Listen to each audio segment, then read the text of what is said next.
Eh bien, là, je pense que l'animal, en opposition à l'homme, puisqu'il y a une opposition, nous permet de mieux saisir l'homme lui-même et mieux saisir l'animal lui-même aussi. C'est-à-dire c'est une connaissance que l'on s'échange, une sorte d'alambic, vous voyez, on se passe les... Ouh, mais c'est qu'il est coquin, hein. L'animal, lui, il est toujours content, il ne juge pas, donc ça c'est quelque chose d'important.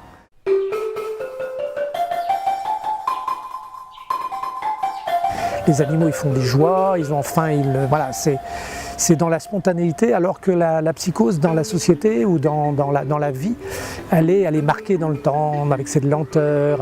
Là, c'est du spontané, c'est du direct, rien n'est différé, on donne à manger, c'est maintenant, on fait un câlin, c'est maintenant, on caresse, c'est maintenant, quand l'animal il saute dans les bras, c'est maintenant.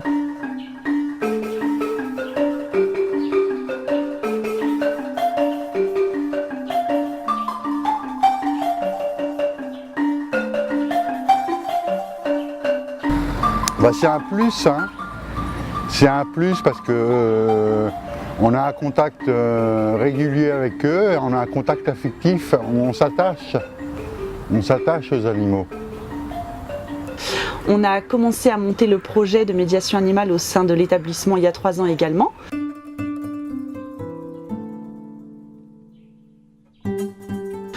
On a commencé avec 2 petits cochons d'Inde et un lapin, et puis là on a terminé avec, comme vous voyez, des chèvres, des poneys. Maintenant on avait aussi 3 poneys au départ.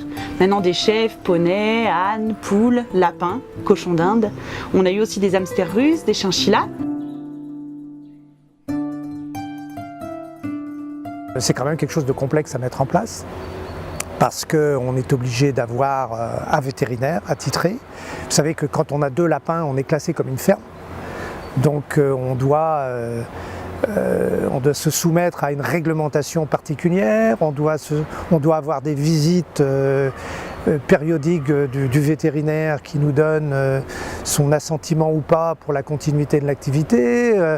C'est budgétairement faire comprendre budgétairement à nos organismes de tutelle le bénéfice qui est de cette médiation animale. C'est aussi quelque chose qui est pas simple, parce que c'est vécu comme un espèce de gadget plaqué sur un établissement, où l'intérêt de l'organisme de tutelle, c'est qu'il soit bien pris en charge, que l'hôtellerie fonctionne, qu'il ne soit pas malade, qu'il soit bien, etc.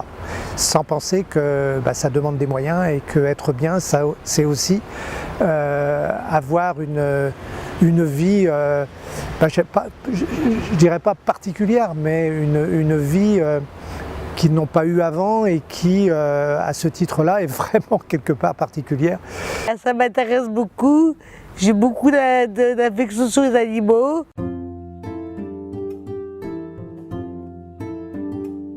Et puis je suis très contente de m'occuper d'eux. Et puis ça m'intéresse. Et puis je suis très contente d'être en leur présence. Iris fait partie des résidents qui ont intégré les séances de médiation animale, et en particulier, en fait, le but c'est d'avoir des objectifs pour chaque résident.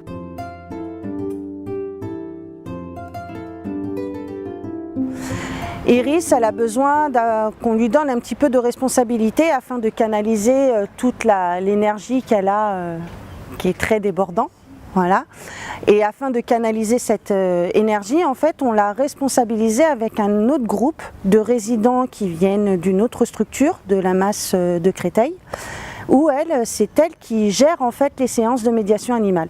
Donc elle accueille le groupe et elle va sortir les animaux, elle va discuter, c'est elle qui va mettre la relation et l'ambiance au sein de, pendant toute la séance en fait.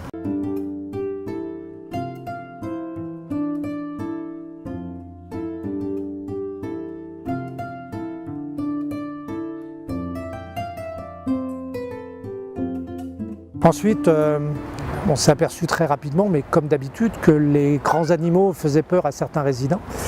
Donc ce qu'on a mis en place, ce sont des petits animaux avec quelque chose qui était plus de l'ordre de la médiation animale, à savoir compenser quelque part la dépendance qu'ils peuvent avoir avec le système éducatif, avec le personnel, par le fait de s'occuper des animaux, c'est-à-dire d'annuler cette dépendance, c'est-à-dire qu'ils étaient utiles aussi aux animaux, et puis ça permettait de contrebalancer cette dépendance qu'ils ont avec nous, entre les médicaments qu'on leur donne, le soin qu'on prend envers eux, toute la prise en charge institutionnelle. Enfin, eux, ils pouvaient restituer cette prise en charge vers l'animal et pour le bien de l'animal.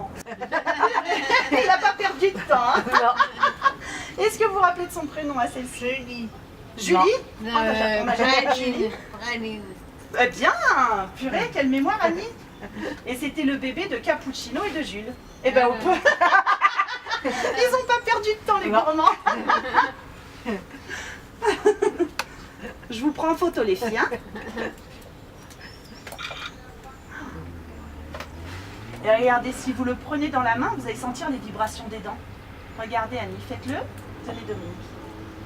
Vous sentez les vibrations des petites dents qui rongent l'aliment? Regardez les gourmands. On a pensé le projet avec la direction et l'ensemble des équipes en déclinant le projet en 2 axes. Le premier, ça a été des séances de médiation animale à visée thérapeutique. On a ensuite décliné des axes de travail avec les équipes pour voir dans quelle direction on allait mener ces séances, à quoi elles allaient pouvoir servir. Ça va pouvoir être la valorisation d'une personne au niveau de son image, ça va pouvoir être la responsabiliser, ça va pouvoir être, on a un résident, ça va être le valoriser dans sa place d'homme, parce que on va dire que c'est des personnes qui ont un vécu en hôpital qui est assez important, qui n'ont pas forcément toujours eu de décision à prendre. Et là, on a un monsieur, c'est lui qui va prendre les décisions avec les animaux, c'est lui qui va faire l'entretien des box ou de la chèvrerie, et c'est quelque chose d'assez valorisant pour lui en tant qu'homme fort. Elle est douce, hein? Oui. C'est plus. Annie, vous voulez la caresser? Il a préféré Vanessa. Ah bon? Je la pose sur votre épaule, Dominique. Si vous voulez. Ouais.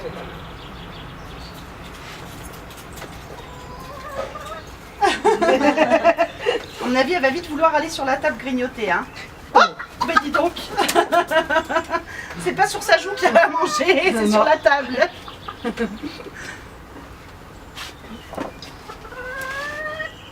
Si tu veux grignoter, Ninette. Ça y est, je vois qu'elle a trouvé. Je prends une photo, les filles. Hein.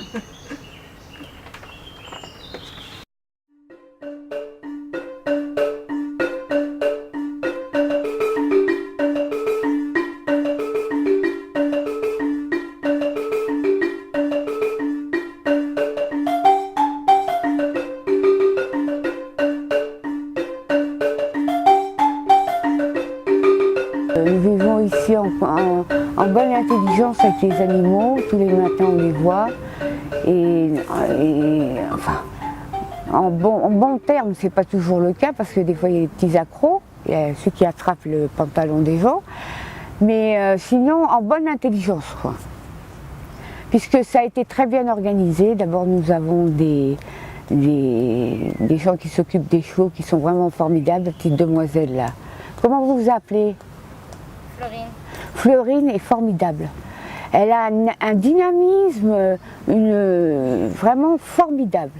La genèse du projet, elle est tout à fait simple puisque dans les précédents établissements où j'ai officié, en particulier en Bretagne, j'ai toujours eu des animaux et j'ai toujours trouvé que les animaux étaient un vecteur extraordinaire de communication pour les personnes souffrant de troubles psychiques. Dès que je suis arrivé dans l'établissement, j'ai pensé tout de suite à réitérer un peu cette expérience puisque si dans mes précédents postes, les personnes qui souffraient de pathologies avaient accès au travail, ici, il n'en demeure pas moins que les personnes n'ont pas accès au travail de par leur pathologie ou leurs problèmes de santé en règle générale. Dès que je suis arrivé dans l'établissement, j'ai mis en place 2 bassins avec des poissons.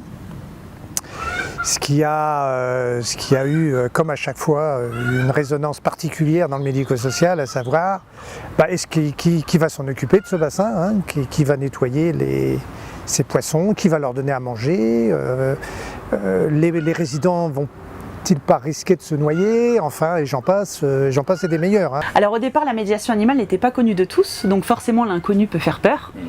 Donc il y a eu des a priori au départ, il y a eu des inquiétudes de la part de certains collègues qui avaient peur de l'odeur que les animaux allaient pouvoir apporter, qui allaient les entretenir, qui allaient nettoyer, Il y a eu beaucoup de questionnements, et puis en fin de compte, je pense que ça a fait ses preuves et que chacun s'est rendu compte vraiment de l'importance des animaux au sein du foyer.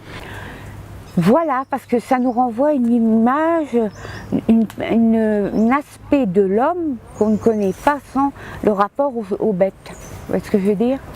Et puis nous avons une chatte aussi, Kira, qui alors vit d'une manière mais formidable. Elle vit au paradis, Kira. Elle se promène un peu partout, dans toutes les salles, dans tous les étages. Pour elle, c'est le paradis. Et offrir le paradis à quelqu'un, de nos jours, c'est quand même quelque chose d'important. C'est quelque chose qui vous apporte à vous aussi. Quelque chose de bénéfique dans la mesure où ça s'est vu rapidement.